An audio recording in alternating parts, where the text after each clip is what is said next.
Todo poder dimana del pueblo, Descifremos ahora desde las neurociencias y neuroderecho, derechos reservados. Las palabras que se están utilizando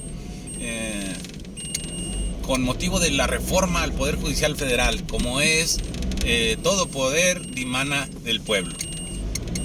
Bueno, esa es una frase, es un artículo con el cual se le dio legitimidad y valor a la Constitución original, es decir, a la 1917. Con esa frase, los diputados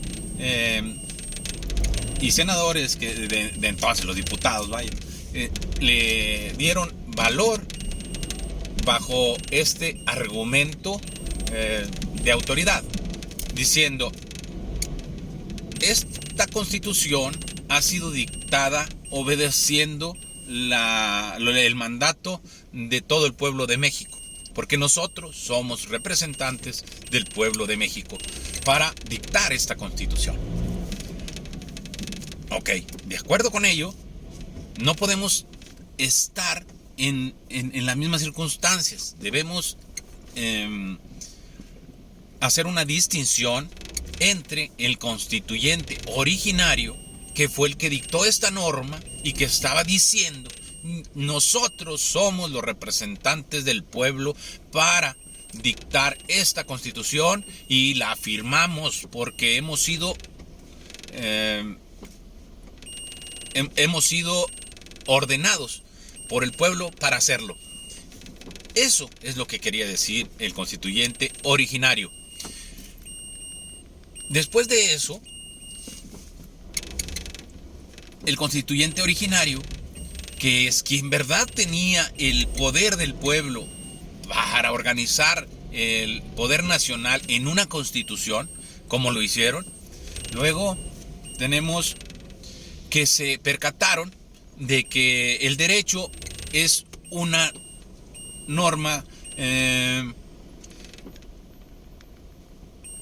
que es cambiante. El derecho sigue a la sociedad, el derecho no es algo estático. Por lo tanto, siendo el orden del derecho, está organizado por toda la Constitución, un sistema jurídico que organiza toda la nación. De tal forma que se percataron que esto podría ser reformado, pero nuestra Constitución no es rígida, sino que es semirrígida, por lo que permite que se reformen sus artículos siguiendo un procedimiento previamente establecido en la propia Constitución y en leyes secundarias. Y claro, poniendo candados, como es que no únicamente se lleve a cabo un procedimiento, sino que también deben intervenir las legislaturas de los estados respetando el federalismo.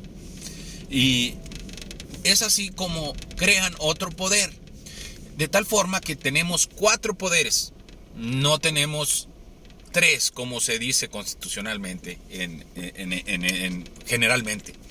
Tenemos 4 poderes en la Constitución: poder legislativo, poder ejecutivo, poder legislativo y constituyente permanente, que también es un órgano creado constitucionalmente. Es decir, no podemos seguir confundiendo al constituyente originario, que creó todos estos 4 poderes, con estos 4 poderes. No son los mismos. Y el constituyente permanente no es el constituyente originario. De tal forma que el constituyente permanente no puede usurpar la autoridad del constituyente originario.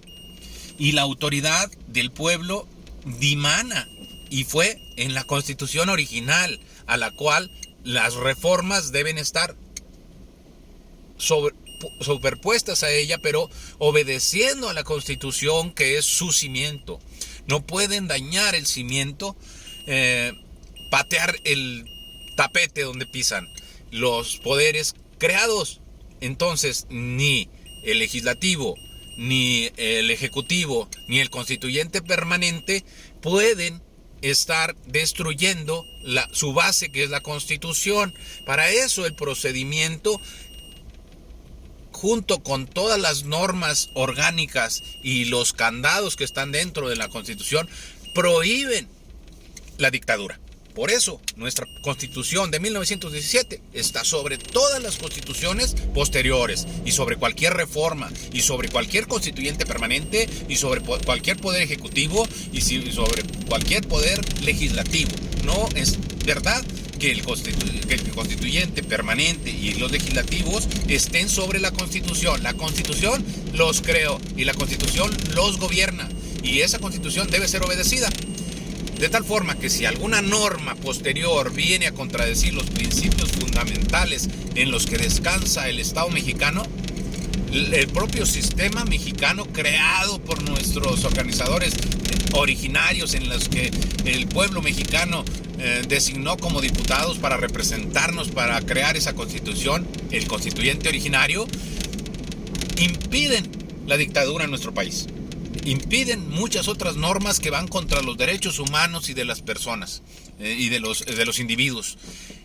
Esta constitución fue creada para proteger al ciudadano mexicano, al nacional, al ser humano.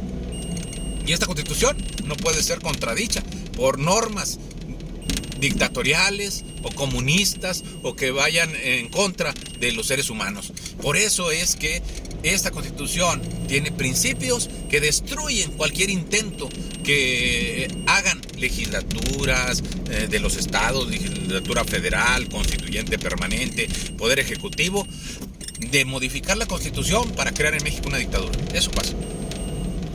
Ahora, todo poder dimana del pueblo. Pues bien, el poder judicial, el poder legislativo y el poder ejecutivo dimanan del pueblo, pero el supremo poder del país de México está dividido en tres poderes que nos representan: el ejecutivo, el legislativo y el judicial. El ejecutivo para obedecer y atender nuestras necesidades, y el legislativo para crear normas que respeten la paz pública, y el judicial para que se obedezcan las leyes y la Constitución. De tal forma que esos tres poderes nos representan al pueblo, de tal forma que no es verdad que solo el legislativo representa al pueblo, y no es verdad que solamente el ejecutivo representa al pueblo. Representan al pueblo tanto el legislativo como el ejecutivo y como el judicial, y el judicial es el encargado porque es el garante de los derechos del pueblo mexicano y los garantes de los ciudadanos mexicanos. Los otros dos tienen obligaciones para protegernos conforme al artículo 1 constitucional, pero el garante de nuestros derechos es el Poder Judicial Federal, en cual la Constitución y los constituyentes originarios hicieron descansar esa función de garantizar los derechos del pueblo mexicano. ¿Por qué garantizar? Cuando los otros dos poderes violan el derecho humano, el que encargado de garantizar que se nos restituya y se nos garantice que no se nos vuelve a violentar nuestros derechos es en el Poder Judicial Federal. Entonces, en la Suprema Corte de Justicia de la Nación, que debe limitar la función de los otros dos poderes a que se obedezca la Constitución.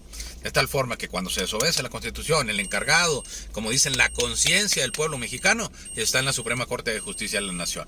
Estos dos trabajan distinto. No son la conciencia. La conciencia es la Suprema Corte de Justicia de la Nación. Es el encargado de regular, es como diría en neuroderecho, es la corteza prefrontal. Es la que le lleva la razón, la que hace que el gobierno mexicano asiente sus conocimientos a la verdad y a la razón. No que diríamos que el poder legislativo es algo así como la inteligencia reptiliana, ¿no?